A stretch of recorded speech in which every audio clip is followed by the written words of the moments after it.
अमेडियाच्या लोकांनी जो व्यवहार केला, त्या व्यवहार केल्यानंतर त्यांचे जे वकील आहेत ते पोलिसांना फोन करतात, पोलीस फौज पाठवा म्हणून सांगतात, जागा आम्हाला खाली करून हवी असं सांगतात, उलट त्यांच्यावर ट्रेसपासिंगचा गुन्हा दाखल करा असं सांगितलं जातं.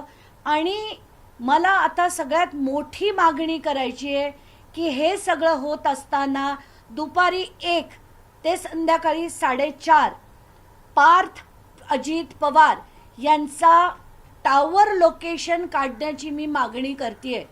ती टावर लोकेशन मागण्याची मागणी मी का करतेय त्याचा मला रिझन माहिती आहे की पार्थ पवार ते त्या घटकेला कुठे होते हे त्याच्यातनं त्याचा मोठा उलगडा होईल. आणि पार्थ पवार यांच्या CDR वरनं तात्काळ त्यांचा CDR मागवावा. त्याच्यात ते जे कोड येतं त्याच्यावरनं 2.5 किलोमीटरच्या पेरिफेरीमध्ये पार्थ पवार कुठे होते याचा देखील शोध लागेल. ही माणसं कोण होती याचा देखील शोध लागेल.